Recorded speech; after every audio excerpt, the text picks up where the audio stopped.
And today we're going to have our week 2 in our series on stewardship. And how many appreciate people that are good stewards of what you have? Maybe they borrow your things or they're watching over your retirement. How many appreciate people that are good stewards over your stuff? Yeah, how many have lent something out and it comes back trashed? I mean, did that ever happen to you?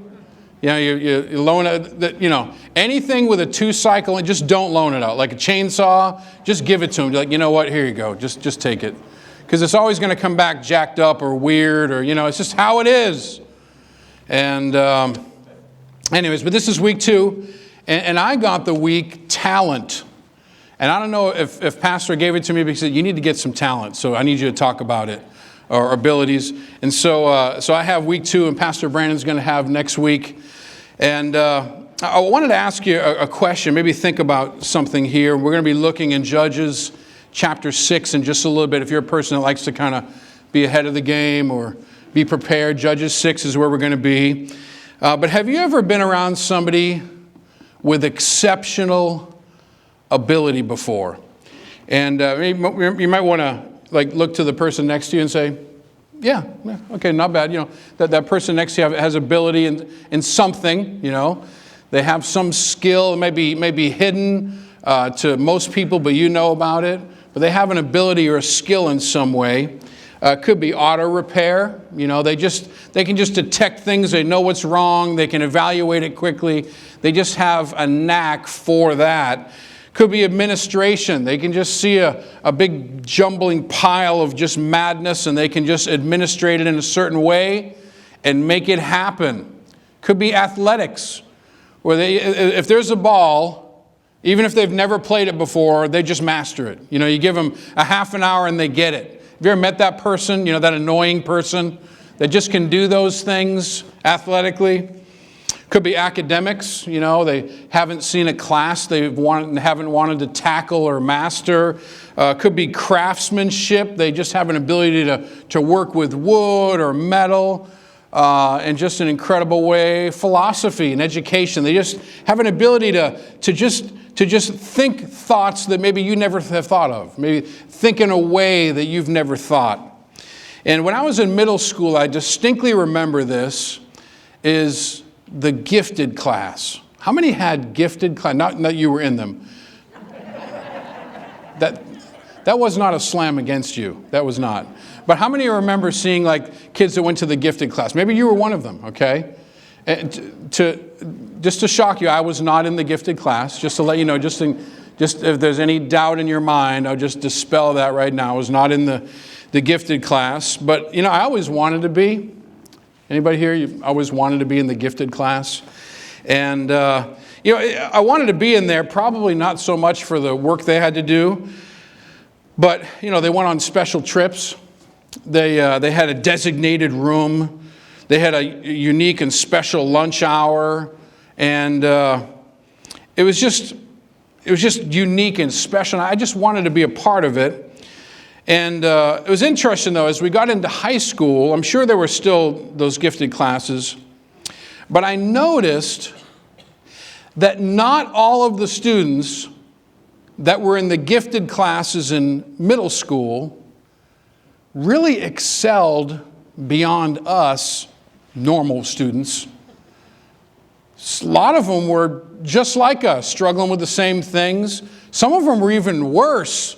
It's like their giftedness was a curse to them because everything was boring and, all kinds of different things like that. But it was interesting watching that over the years. And of course, some did exceptional, went on to exceptional schools and careers. But I noticed that the majority really struggled in life just like everyone else. And even over the years, I've noticed too, the students and the peers that were gifted in athletics when they were young, and we didn't really have travel teams back then. That wasn't really a thing. But if there were travel teams, they would have been on every travel team there was, all season, no matter it was in season, it wouldn't have mattered. They would have played everything. And then at a certain age, they either got sick and tired of it, or, they kind of peaked in their ability. And it's interesting how that is that when it comes to your future, that talent and ability sometimes are just not enough, or at least are not the only test or measure of success and effectiveness in life. Sometimes the ability to just go, the ability to be open, the ability to try and be available is the greatest ability a person can possess. I've actually heard several people word it this way: the best ability is availability. The best ability is availability. Now, for you NFL fans, right, this is the time of the year when football gets real, playoffs.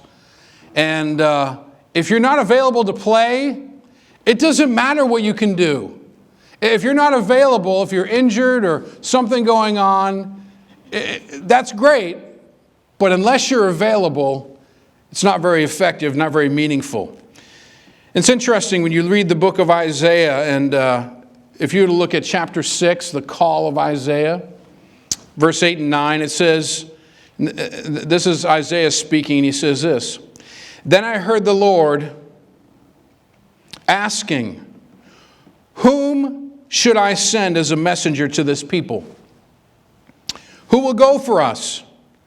And I said, 'Here I am, send me.'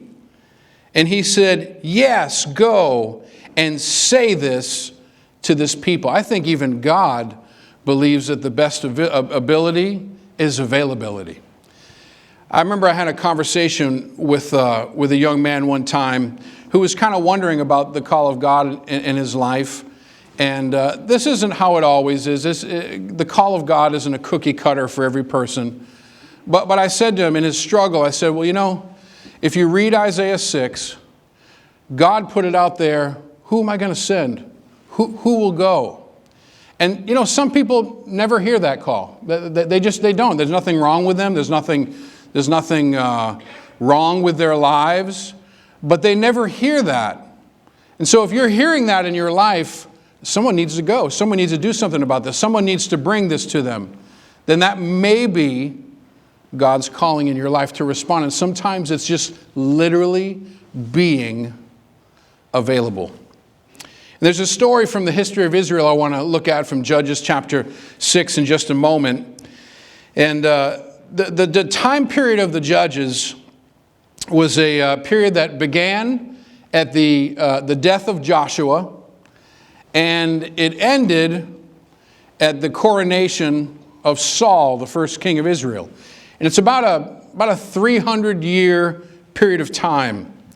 And this is kind of the cycle that would happen during the period of Judges and why God would raise up these judges. Now, don't get in your mind, black robes and gavels, and that's not what it was about. It was people to rescue the people of God. But this is kind of the cycle. So the people of Israel would fall away from God and worship other gods, worship the gods of the neighboring nations there, and they would find themselves in trouble. Who can relate to that, where you've gotten your eyes off of what's important and gotten yourself in trouble? Just everyone raise your hands so that we all feel weird, okay? Yeah, we've all done that, right? And so what they do is what we've done, what we do, is we cry out to God for His help, and then God would send a judge to help lead these people to overcome and defeat and push back the enemy. And that's what would happen. Some of the more popular judges that you may be familiar with would be Deborah, right? And how about Samson? Samson, how many remember him? But today we're going to talk about one that you're probably just equally as familiar with, but Gideon. Everybody say Gideon because we can. Judges chapter 6, verse 7 through 14. If you want to turn there, you can take a look. Reading from the NIV, it says this: "When the Israelites cried out to the Lord because of Midian, He sent them a prophet who said, 'This is what the Lord, the God of Israel, says. I brought you up out of Egypt, out of the land of slavery, and I rescued you from the hand of the Egyptians. And I delivered you from the hand of all your oppressors. I drove them out before you, and I gave you their land. And I said to you, I am the Lord your God. Do not worship the gods of the Amorites in whose land you live. But you have not listened to me. Verse 11, the angel of the Lord came and sat down under the oak of Orphah that belonged to Joash the Abiezrite.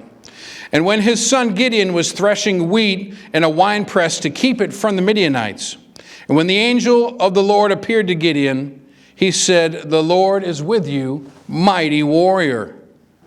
Pardon me, Lord, Gideon replied, but if the Lord is with us, why has all this happened to us?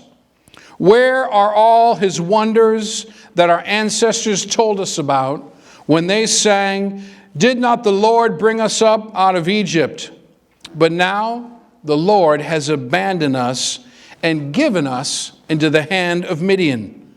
The Lord turned to him and said, go in the strength you have and save Israel out of Midian's hand. Am I not sending you?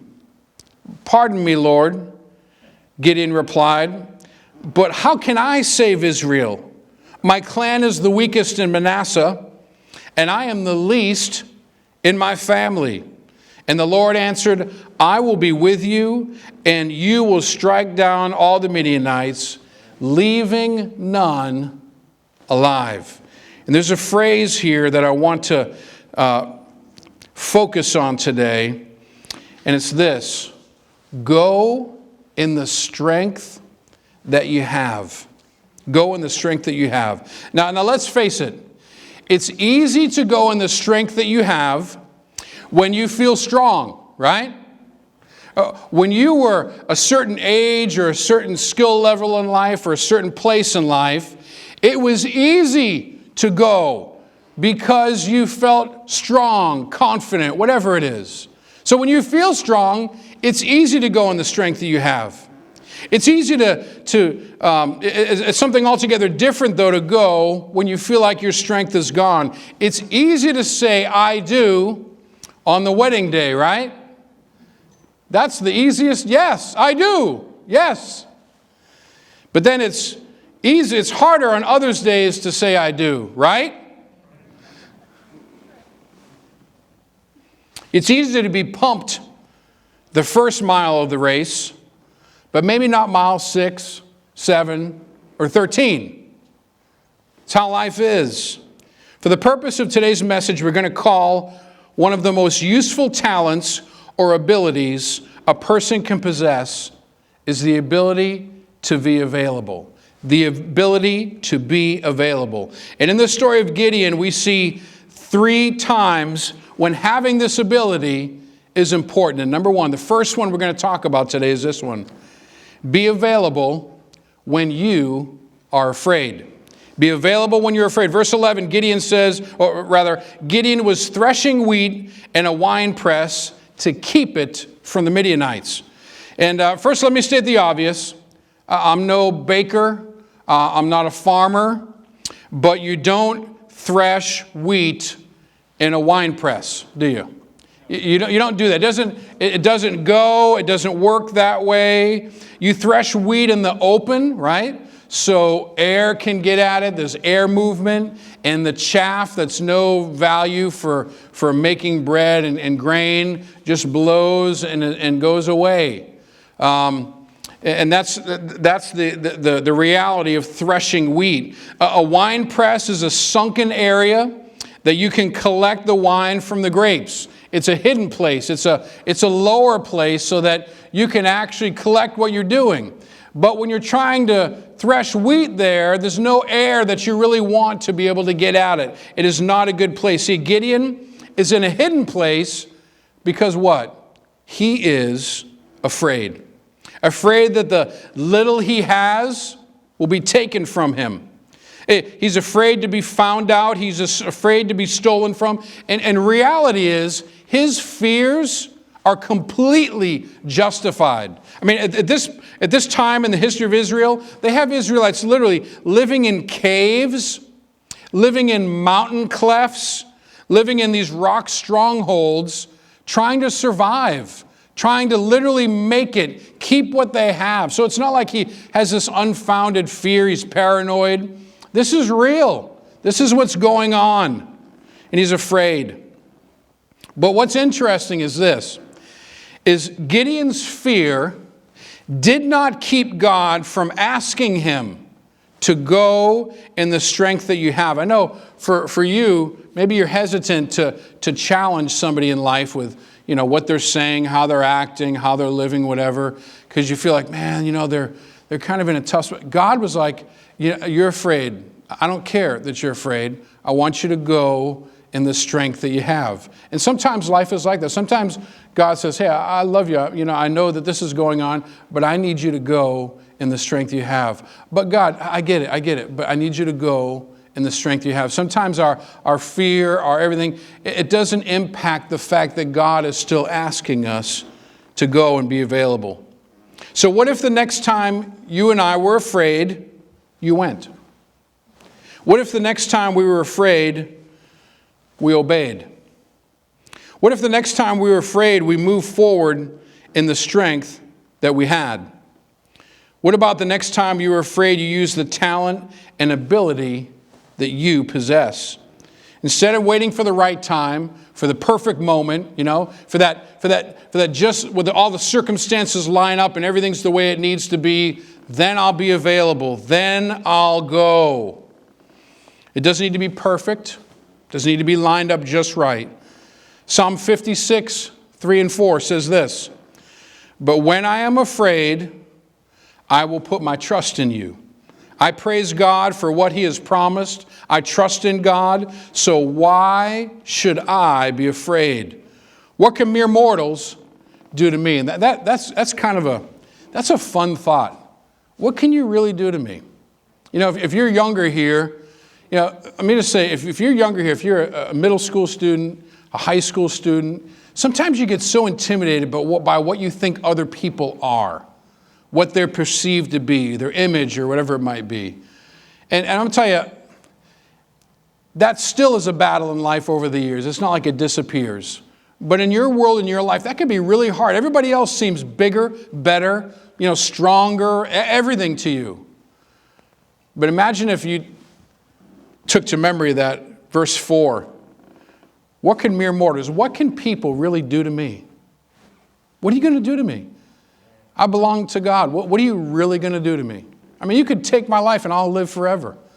What are you going to do to me? See, first we need to be available when you're afraid. So it doesn't matter what context that is. When it comes to being available, the best time to be available is when you're afraid. Secondly, be available when you have questions. When you have questions. Verse 13 says this, and it's kind of funny. This is what Gideon says. Pardon me, Lord, Gideon replied.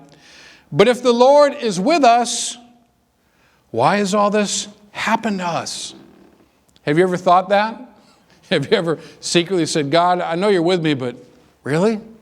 Like all this, like this, that. Why? Why all these things? Why aren't things going differently? Why aren't things moving in a good direction at this moment? Why aren't things falling into place? I've done this, I've done this, I've done that. When we have questions, being available is important. And he's got questions. His question is just filled with questions. I'm in a wine press. I'm threshing grain in a wine press. I'm afraid. You're calling me mighty warrior, which doesn't make any sense to me. And Lord, if you're with us, why am I in this wine press threshing grain? Why am I hiding out so that the little food that I have and my family has won't get taken by these marauders, by these people who are just stealing everything from me? Why am I here? Why am I here if you're with us? See, questions is funny because when we have questions in life in general, it doesn't stop us from continuing to do things, does it? Some of you were on your computer and you were on Amazon at Christmas time or Thanksgiving before Christmas, and I don't know if I should get that. Oh, but I'm getting it. Send it to the cart. It might be too, can I really afford that? I'm getting that. send it to the cart, buy it, before you have time to really answer those questions, just click, it's done. It's done, I purchased it. We have a lot of questions in life about purchases, and yet we still make them, right? Still happens.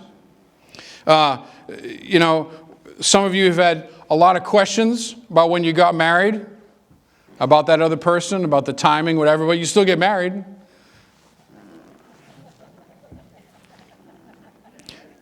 Maybe some of you face this where you were with a bunch of peers when you were younger and they were maybe jumping off a bridge or jumping off a quarry rock into water or whatever, and in your head you're like, I don't know about this, I don't know about this. But where did you find yourself? Jumping off the bridge, right?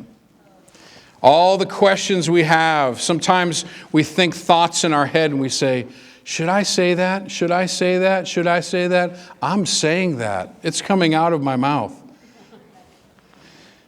See, questions don't stop us from doing a whole bunch of things in life.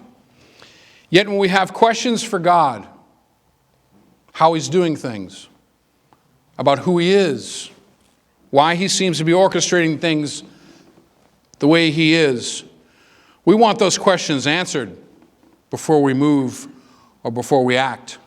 It's interesting how we are as people. Some things we can have a million questions, but we're still moving forward.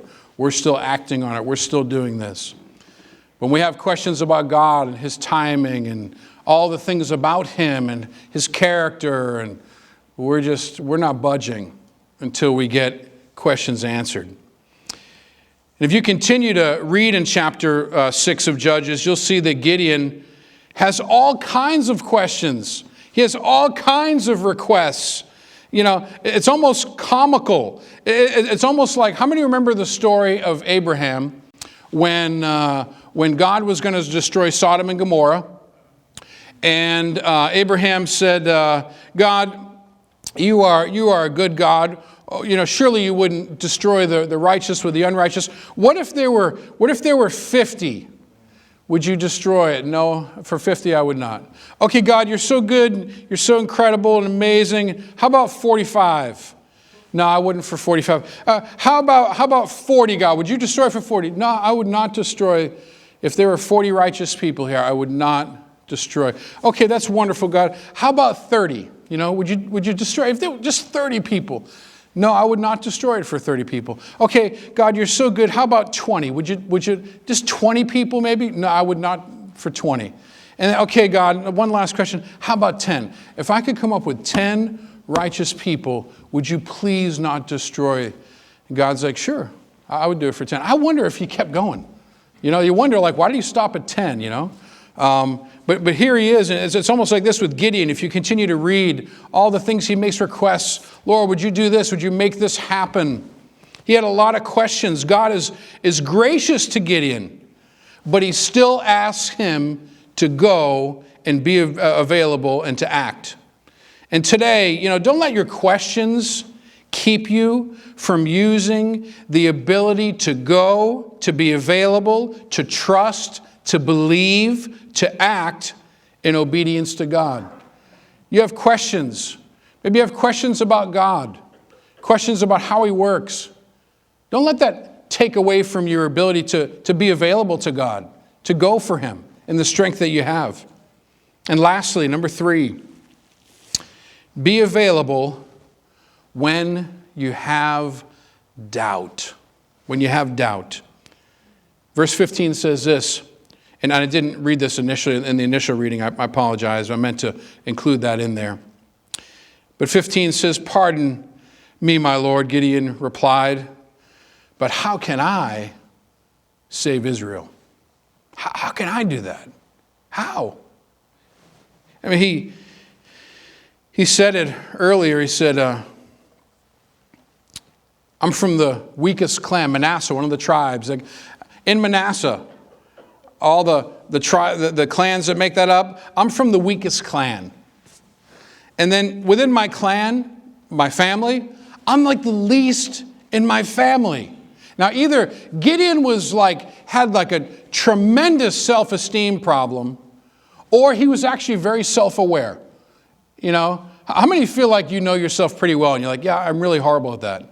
That's me. Yep. I'm a failure in that part or whatever, or I can crush it here. I'm not trying to brag, but, I can really get it done over here, And Gideon, he's either has terrible self-esteem or he's actually very, very aware of himself and is able to know himself. But it's really comical. And, if you're a person of faith, I believe that there have been pockets, moments, and times in your life when you wrestle with distinguishing between doubt and unbelief.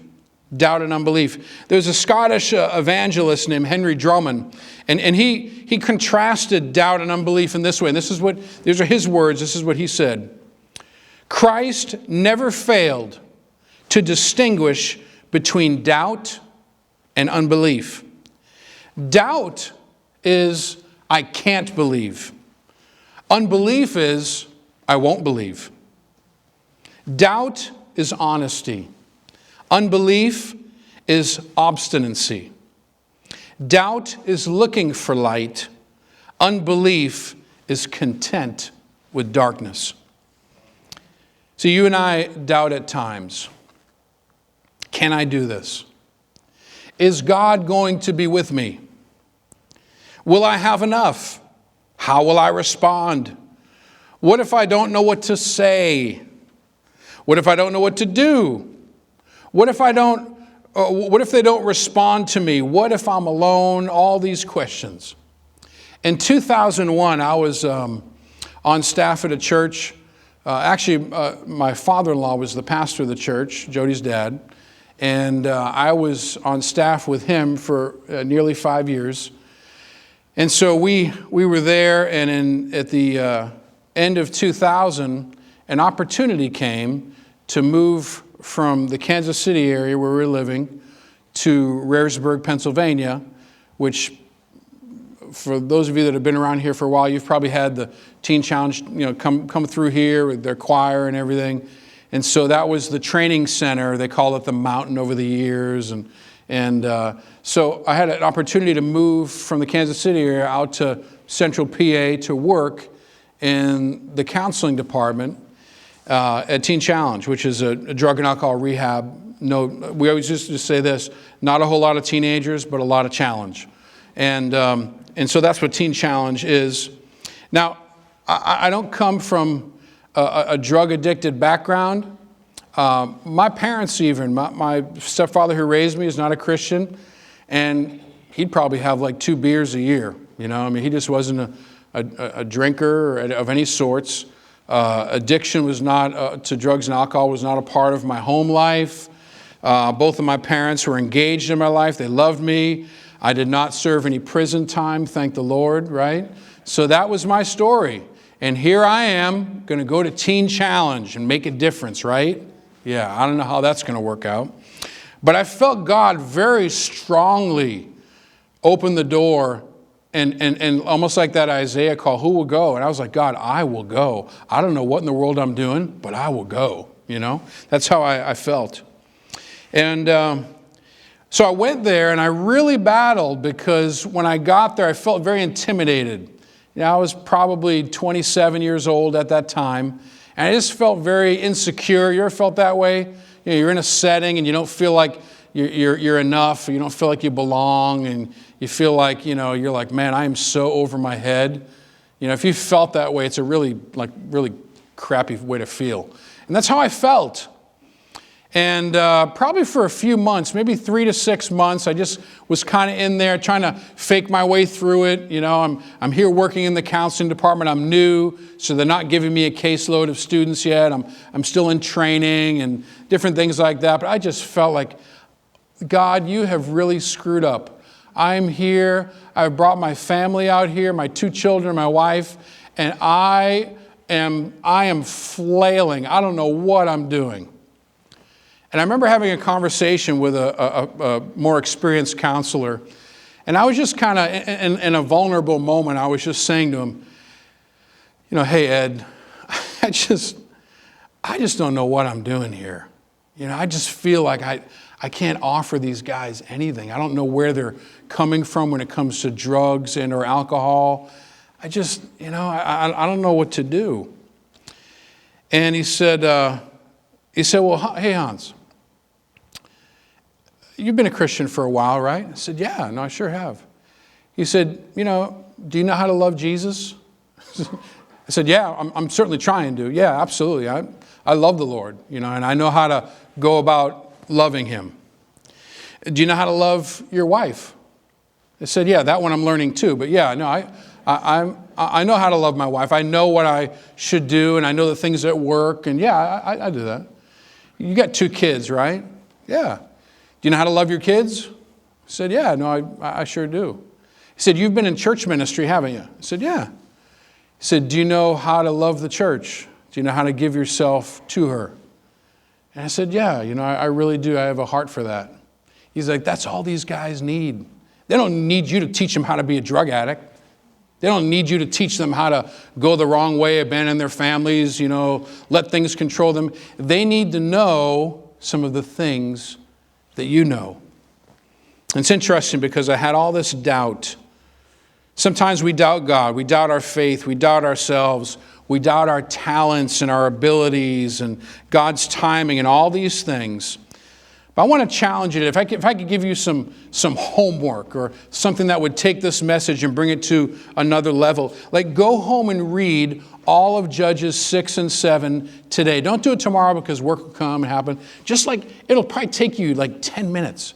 Go read Judges 6 and 7. Just go read it today and see how gracious God was. The fact that he said, hey, Gideon, I want you to go in the strength that you have.